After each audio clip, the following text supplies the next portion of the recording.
Hello everyone, welcome back to my channel. पिछली video में हमने रिप्लेसमेंट थ्योरी का थ्योरेटिकल एस्पेक्ट कवर किया था। इस वीडियो में हम फर्स्ट मेथड स्टार्ट करेंगे। जो हमने पिछली वीडियो में फेलियर के टाइप्स किए थे, उसी से टाइप्स ऑफ रिप्लेसमेंट प्रॉब्लम हमारे सामने आती हैं। अब इस वीडियो में हम रिप्लेसमेंट प्रॉब्लम्स को प्रैक्टिकली सॉल्व करना सीखेंगे। ये वाला जो डायग्राम था, इसी से हमारी types of replacement problem derive होती हैं। तो सबसे पहले क्लासिफिकेशन है, फर्स्ट हमारे पास है ग्रेजुअल रिप्लेसमेंट, जिसके अंडर 2 मेथड्स आ जाते हैं। Replacement policy for items deteriorating gradually with use of time. First type without change in the money value and secondly with change in money value. और जो next category है, ये हमारी first category है। Next हमारी category है sudden replacement policy, जिसके under individual replacement policy and group replacement policy cover होते हैं। एंड लास्टली हमारी है staff replacement, that is human resource replacement problem.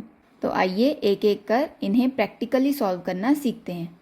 So here is an example of replacement problem without change in money value.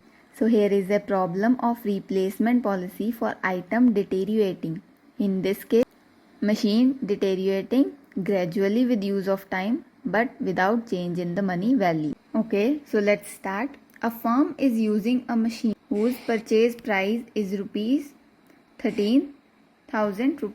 The installation charges amount to rupees 3,600. The machine has a scrap value of 1,600. And here 8 years maintenance costs are given. Then the firm wants to determine after how many years should the machine be replaced on economic considerations, assuming that the machine replacement can be done only at the year end. तो सबसे पहले the most important point, the types of costs related with asset which deteriorate gradually are depreciation firstly, and then operating cost. The cost of the item minus the scrap value divided by the life of the item. So we have the cost, then we have the scrap value, and for the operating cost, these are the operating costs. So now let's begin. अब हम replacement problem का solution निकालेंगे। तो starting with सबसे पहले cost of the machine. तो cost of the machine हमारी क्या हो, रुपीज़ 13,000 जो कि गिवन है क्वेश्चन में, प्लस जो इसके इंस्टॉलमेंट चार्जेस हैं। क्यों? क्योंकि इंस्टॉलमेंट चार्जेस जो होते हैं वो परचेज कॉस्ट का पार्ट होते हैं। तो ये हमारा 16,600 कॉस्ट आ गई। Scrap value given in the question और मेंटेनेंस कॉस्ट जो कि क्वेश्चन में गिवन है। अब इसके बाद जो हमारा नेक्स्ट स्टेप होगा, जहाँ से हमारा क्वेश्चन स्टार्ट होता है, सबसे पहले ईयर लिख लिए हमने, फिर मेंटेनेंस कॉस्ट, देन अब हम फाइंड करेंगे क्यूमुलेटिव मेंटेनेंस कॉस्ट। तो क्यूमुलेट कर हमारा ईयर 1 का आएगा 250, 750 plus 250 1000, and then 1000 plus 1000 2000, 3500, 5600 and lastly 7000 and 1300. Next step जो मैंने आपको बताया था, डेप्रिसिएशन फाइंड आउट कर। तो यहाँ पर अब next depreciation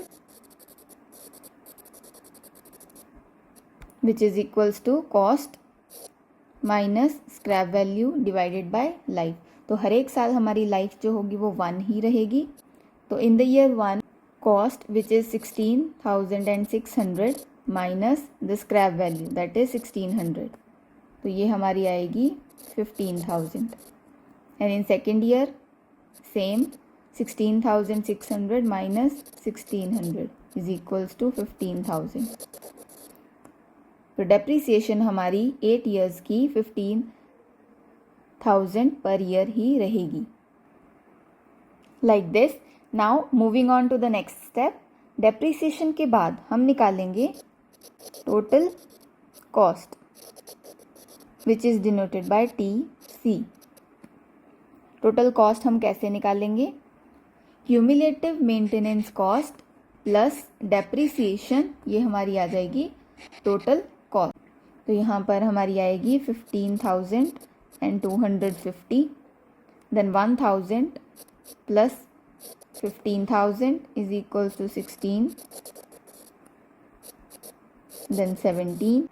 now moving on, अब हमारा लास्ट स्टेप है एवरेज कॉस्ट पर ईयर निकालना, which is denoted by ATCN, average total cost per year. तो एवरेज कॉस्ट का formula total cost divided by number of year. तो यहाँ पर first year में हमारी अमाउंट क्या आएगी? Total cost that is 15,250 divided by 1, और नेक्स्ट ईयर में 16,000 डिवाइडेड बाय 2। तो लाइक दिस ये हमारी आ गई average cost per year. So according to the question हमें कैसे पता चलेगा कि कितने सालों बाद मशीन को रिप्लेस करना है? तो मशीन को उस साल में रिप्लेस करना है जिस साल में जो हमारी एवरेज टोटल कॉस्ट जो है वो सबसे मिनिमम आई है। तो यहाँ पर हमारी ईयर 6th में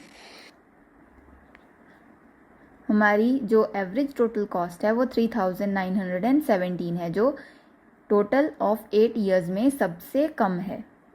तो 6th ईयर हमारा आंसर आ जाएगा, क्योंकि इसमें जो एवरेज टोटल कॉस्ट है वो सबसे मिनिमम है। तो यहाँ पर जो हमारा आंसर आया है वो है average total cost is minimum in 6th year, hence machines is recommended to be replaced every 6th year. ये लास्ट में लाइन ज़रूर लिखनी है जो कि हमारा फाइनल आंसर है। तो I hope with this illustration is clear to all. ये हमने इलस्ट्रेशन की थी यहाँ पर ग्रेजुअल रिप्लेसमेंट पॉलिसी में without change in money value. So I hope with this illustration is clear to all. अगर आपको मेरा चैनल इन्फॉर्मेटिव लगा हो और इस वीडियो से आपकी स्टडी में हेल्प हुई है, then do like and subscribe to the channel. Then support my channel by like and subscribing to my channel. Use hashtag StudylySmartly to post your doubts. Thank you so much for watching.